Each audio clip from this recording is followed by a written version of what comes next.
Thank you very much, Mr. Chairman. Governors, directors, observers, guests, ladies and gentlemen, we have come to the end of yet another successful annual meeting of the Caribbean Development Bank. As is customary, governors use the opportunity of this annual gathering to review the bank's performance and to undertake an assessment of its operations relative to the agreed mandate and goals. For the second consecutive year, governors participated in a roundtable discussion intended to provide guidance to the management in crafting the bank's strategic plan for the 2015 to 2019 cycle. Management provided an update on the implementation status of measures agreed during the 2013 Governors' Roundtable.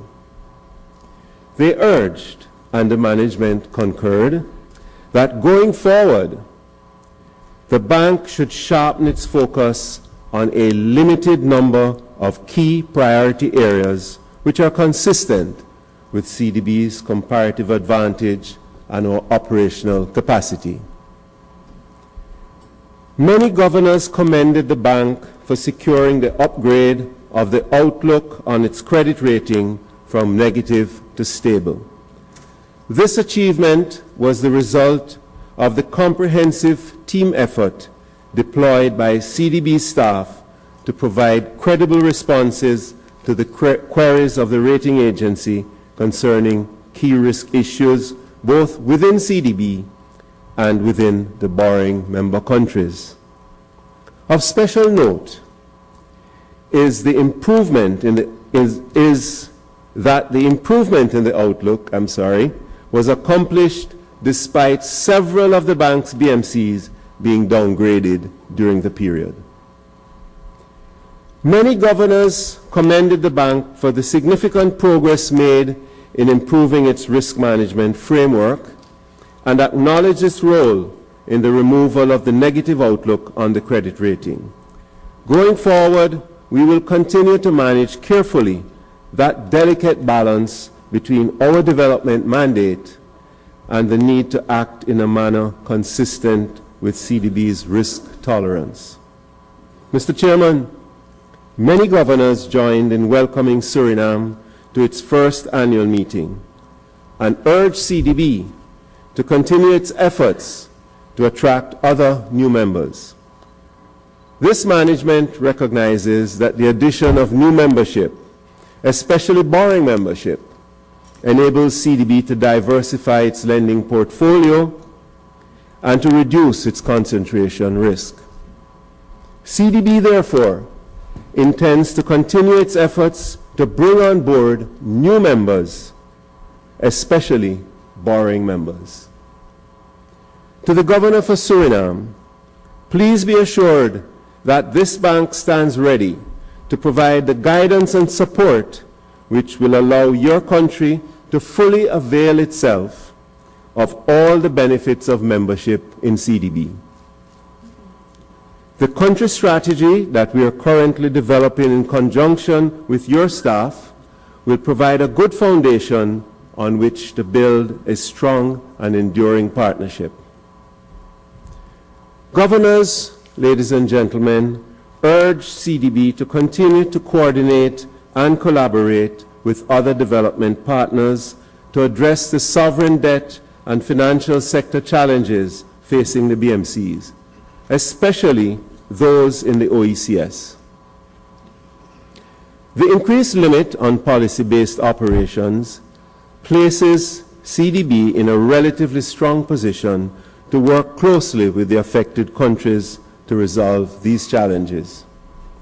CDB also intends to partner with other development agencies, including the World Bank and the IMF, to define comprehensive solutions to the debt and financial sector issues. A number of governors alluded to the important role of the private sector in creating employment opportunities for our people and in complementing public sector investments in infrastructure. Small businesses have traditionally been a major source of new employment opportunities in our BMCs. The Caribbean Technological Consultancy Services Network is a vital conduit for strengthening micro, small, and medium-sized businesses, fostering entrepreneurship, and creating employment. CDB has been exploring new and different avenues to reach the private sector in our BMCs, and we are in the process of revising our private sector policy and strategy to support new initiatives in private sector development and in private sector operations. Having strengthened our risk management framework, CDB now sees an opportunity to engage more directly the private sector by working with other institutions like the International Finance Corporation in order to expand our private sector portfolio. Interest in public-private partnerships as a mechanism to fund social and economic infrastructure projects has been growing. Early experiences have been mixed, and costly mistakes have been made. Against this backdrop, the PPP seminar held yesterday provided a platform to discuss best approaches to structuring PPPs and to build on early lessons.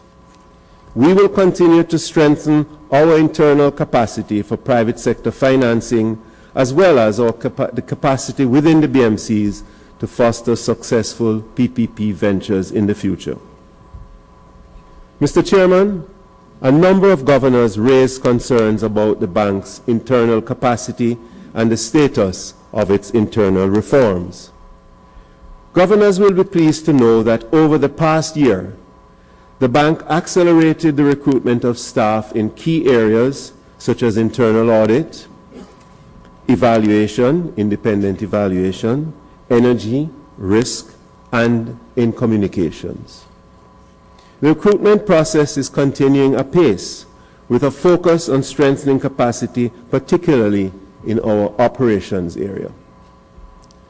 Similarly, reasonably good progress is being made in our reform agenda.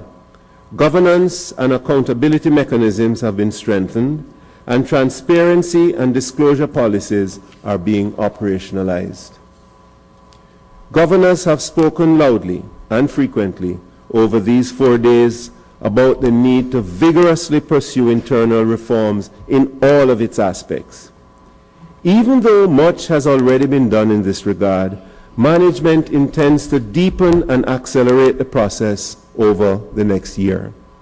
We look forward to the customary support and encouragement from our governors and our directors as we manage the inevitable fallout from this difficult but necessary process. Chairman, we heard the repeated calls from yourself and from other governors for a recommitment to regionalism. And we also sensed your infectious enthusiasm for the regional enterprise.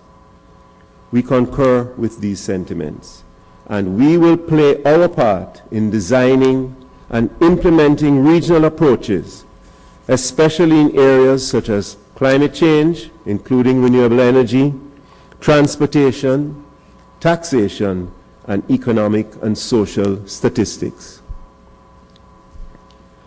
Mr. Chairman, it would be remiss of me not to mention the special role that you have played in making this meeting the success that it has been.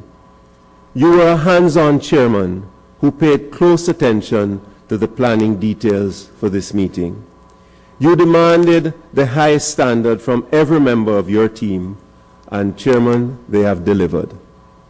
No doubt, there are a number of good lessons that we can take from this experience as we begin the process all over again to plan the 2015 annual meeting. Personally, Mr. Chairman, I want to thank you for the incomparable hospitality which you and your government have extended to the governors, to the directors, to observers, guests, and the entire CDB team over the last 4 days. We are grateful for your generosity of spirit and your acknowledgement of the CDB story of development work in your country. We look forward to continuing to assist Guyana in overcoming its development challenges. Next year, ladies and gentlemen, we meet in St. Kitts and Nevis to celebrate the 45th anniversary of CDB. Until then, governors, directors, observers, guests, and staff of the CDB, I wish you all a safe journey home. Mr. Chairman, I thank you.